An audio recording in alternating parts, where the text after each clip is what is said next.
In a short clash near Avdiivka, at least 2 Russian armored vehicles were destroyed, 1 tank was knocked out, and several Russian infantry groups were pinned down in open ground. This was not a major offensive, and it did not redraw the map. Yet it clearly shows that something is changing on the Donetsk front. Ukrainian units are shifting toward fast and mobile strikes that hit hard, pull back, and then return to apply pressure again before the other side can reset. In the Avdiivka area, a unit from the 47th Mechanized Brigade used Bradley infantry fighting vehicles to launch a sequence of actions that looked risky on the surface, but were carefully planned and tightly timed. The real story is not only about how many Russian vehicles were lost. What matters more is how Ukrainian forces combined reconnaissance, armored vehicles, and drones to push Russian units into a reactive position, even while Russia still had artillery and larger troop numbers available. Each Russian response came late and cost more than expected. If this pattern continues, Avdiivka may become a clear example of how the Donetsk front is being worn down, step by step, rather than broken in one blow. The key question now is simple and unsettling. Was this just one isolated clash, or is it the early sign of a new way of fighting taking shape? Avdiivka remains a strategic flashpoint because its location turns every local clash into a pressure test for both sides on the Donetsk front. The city sits directly next to Donetsk and has long functioned as a hard edge where front lines press against urban and industrial space, which means any movement there carries weight beyond a single village or trench. For Russian forces, Avdiivka is not only another target on the map, but a gateway that can reduce artillery pressure on Donetsk and help protect deeper rear areas from constant fire. Holding or advancing around this area allows Russian units to shorten supply routes, stabilize nearby positions, and claim progress near one of the most politically sensitive cities in the region. For Ukraine, the value of Avdiivka is measured differently. Rather than treating it as ground that must be held at all costs, Ukrainian planners increasingly view it as terrain where Russian attacks can be slowed, redirected, and made expensive in short bursts of fighting.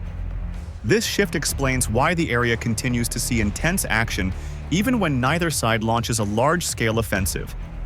The battlefield itself shapes this logic. Avdiivka is surrounded by broken industrial zones, tree lines, trenches, and open approaches that limit large formations but reward units that can move fast and react quickly. These conditions reduce the advantage of sheer numbers and place more weight on timing, coordination, and control of short distances. A force that hesitates or reacts late can lose vehicles and positions before it has time to adjust. Russian units operating around Avdiivka face constant pressure to push forward, because any pause leaves them exposed to observation and indirect fire. At the same time, moving too aggressively risks walking into prepared engagement zones where armored vehicles and infantry are already tracked. This balance creates a narrow window for effective action, and missing that window often leads to losses that are hard to hide or recover. Ukrainian forces have adapted to this environment by focusing less on static defense and more on shaping Russian behavior. Instead of trying to block every advance line, Ukrainian units aim to force Russian commanders into repeated decisions that cost time, equipment, and momentum. Each Russian attempt to probe or reinforce becomes a moment of risk rather than progress. This approach does not require holding every trench overnight. It requires accurate awareness of movement, rapid deployment of mobile units, and a willingness to act once the immediate objective is met. Avdiivka offers the terrain and the operational density to support this style of fighting, which is why it remains contested even after years of combat. The result is a front line that rarely stays quiet, but also rarely shifts in dramatic leaps. Instead, pressure builds through repeated encounters where one side absorbs losses simply by trying to move. This is why Avdiivka continues to draw attention from military observers, and why small clashes there often carry larger meaning. What unfolds around the city is not about a single breakthrough. It is about how each side tries to control tempo and cost in a space where mistakes are punished quickly and success is measured in minutes rather than kilometers. The approach phase around Avdiivka shows how timing and awareness can shape an entire clash before the first direct contact begins. Ukrainian units did not move forward blindly or rely on speed alone. The advance was built on forward reconnaissance, with drones watching roads, tree lines, and likely firing positions long before armored vehicles entered the area. This constant observation allowed Ukrainian commanders to judge when Russian artillery was active, when it paused, and when targeting data was still incomplete. The decision to move came during a narrow window when Russian guns were alert but not yet locked onto precise coordinates. Once the Bradley vehicles began their approach, movement was controlled and deliberate rather than rushed. The vehicles stayed within covered routes as long as possible, using terrain breaks and structures to limit exposure. This reduced the time Russian observers had to confirm targets and pass corrected data to artillery units. When the Bradleys reached the drop-off point, the transition from movement to action happened without delay. Infantry dismounted quickly and spread out in multiple directions, which reduced the risk of losses from a single strike. There was no clustering around the vehicles, and no pause that could be exploited by incoming fire.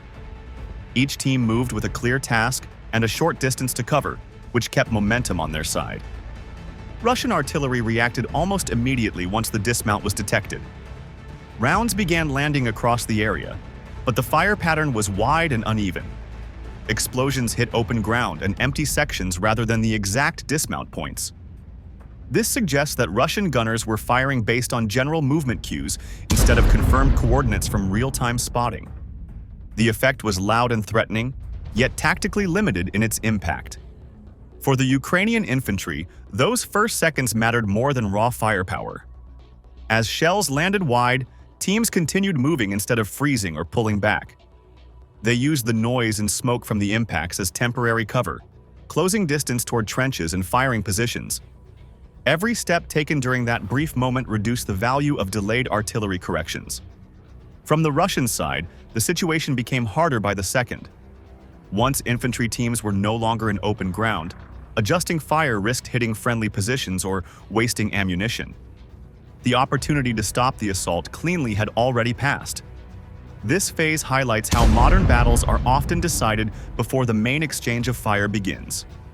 The side that controls observation and timing can turn even a heavy response into a blunt tool. Ukrainian units did not need artillery superiority at this stage. They needed only enough time to break contact with open terrain and force the fight into closer spaces.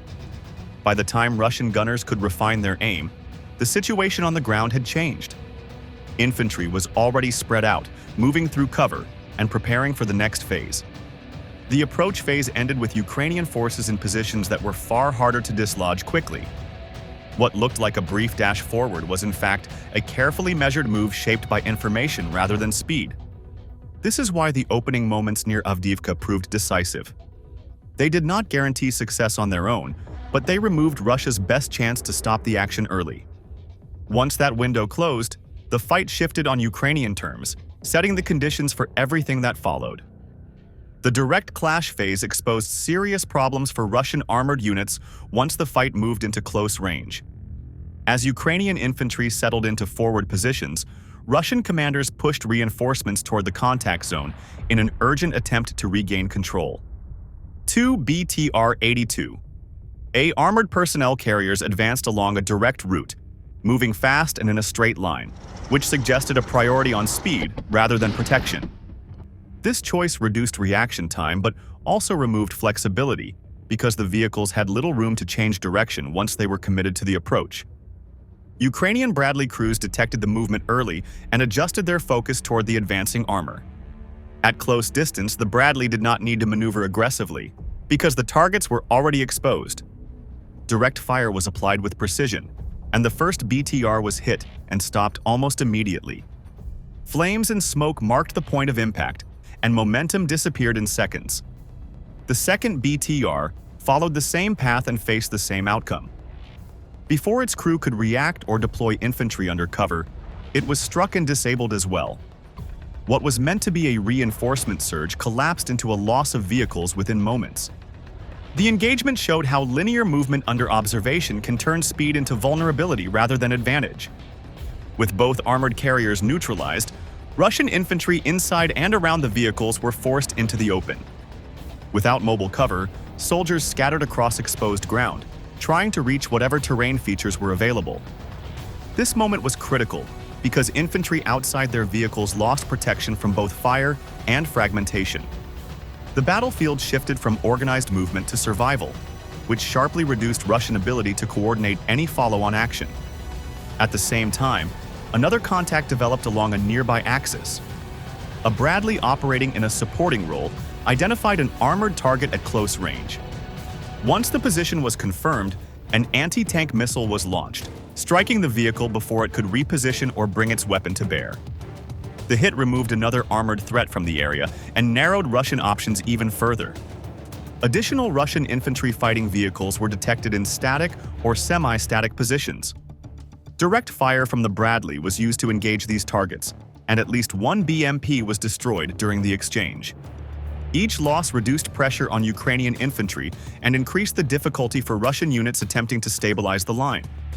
What made this phase decisive was not the number of shots fired, but the sequence in which events unfolded. Russian armor entered the fight after Ukrainian forces had already gained awareness and favorable angles. By the time the BTRS arrived, the environment no longer allowed for safe deployment or effective support. The close-range clash revealed a wider issue. Armored vehicles designed to deliver infantry quickly struggled when faced with accurate fire and early detection. Without coordination, smoke, or layered support, these platforms became targets instead of tools. For Ukrainian forces, this moment confirmed that the engagement had shifted in their favor. Armored threats were reduced, infantry pressure eased, and the initiative stayed firmly on one side. The battlefield did not quiet down, but the direction of the fight was already decided. The withdrawal phase revealed the clearest difference in tactical thinking once the immediate objectives had been achieved. After reducing armored threats and easing pressure on forward infantry, Ukrainian units did not attempt to hold ground at all costs. Instead, commanders shifted focus toward mobility and force preservation, treating disengagement as an active phase of the operation rather than a sign of weakness. This decision mattered because the battlefield around Avdiivka punishes units that stay exposed longer than necessary. Bradley vehicles played a central role during this moment. Rather than pulling back immediately, they maintained controlled fire toward known Russian firing areas, which limited the ability of enemy units to pursue or reorganize. This steady pressure created a protective corridor that allowed infantry to move away in stages, keeping spacing and direction under command. The withdrawal unfolded as a sequence, not a rush, and that order reduced confusion under stress. As Ukrainian infantry repositioned, Russian forces attempted to disrupt the movement with anti-tank weapons and indirect fire. One Bradley was observed maneuvering sharply as a missile threat developed, changing speed and direction to avoid a direct hit. Moments later, incoming mortar rounds landed nearby, but the vehicle had already shifted position again. These actions were not random reactions, but trained responses built around anticipation and rapid control. Another Bradley faced a different outcome. During the same phase, it took multiple hits that damaged mobility and forced it to stop. Despite the loss of movement, the crew remained protected inside the vehicle, and no fatalities were reported in that moment. The damaged Bradley did not become a static loss, because a third vehicle moved in quickly to extract the personnel and pull back under cover. This sequence highlights why survivability matters even when a platform is taken out of action. A vehicle that can no longer move is often counted as a loss, yet the survival of trained crews preserves combat power beyond the hardware itself. In this case, the ability to recover soldiers prevented a tactical setback from turning into a human one. Throughout the withdrawal, Ukrainian units avoided turning the disengagement into a chase. Bradley fire remained focused and selective, aimed at denial rather than destruction. The goal was to hold space just long enough to complete movement, then fade out before Russian units could coordinate an effective response. Russian forces faced difficulty exploiting the situation. Without intact armored support and under constant observation, attempts to press forward carried high risk. Every move exposed positions to return fire, which discouraged aggressive pursuit and slowed reaction speed. This phase shows that modern combat does not end when contact breaks.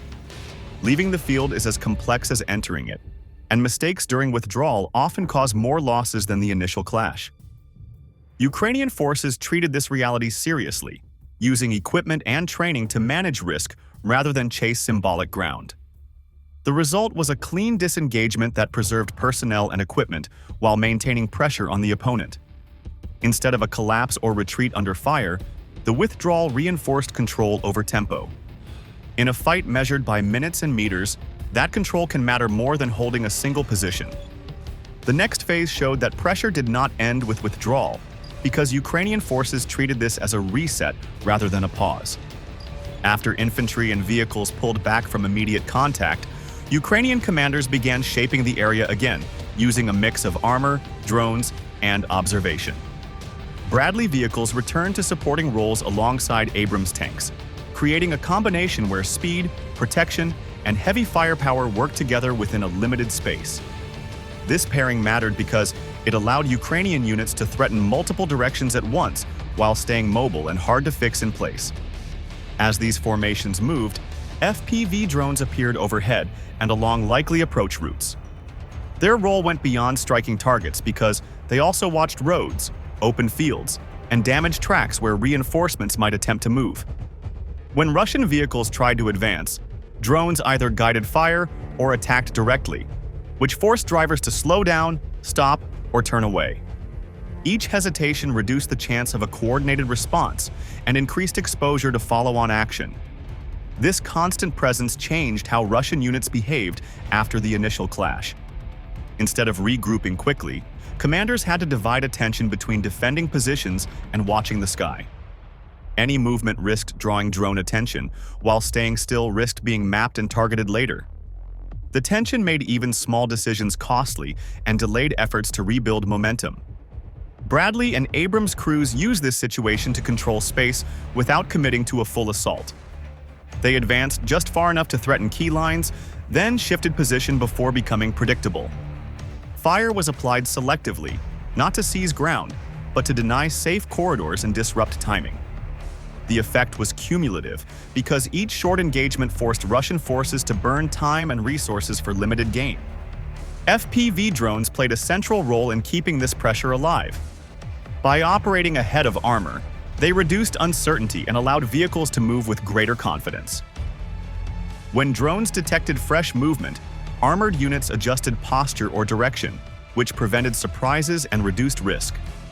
This coordination did not require large formations or extended exposure, yet it kept the battlefield unstable for the opposing side. Russian forces faced a difficult choice as a result. Concentrating units increased vulnerability to detection, while dispersing reduced the ability to mount effective counteraction. Attempts to reinforce exposed sectors often triggered drone activity that slowed or stopped movement before contact even occurred.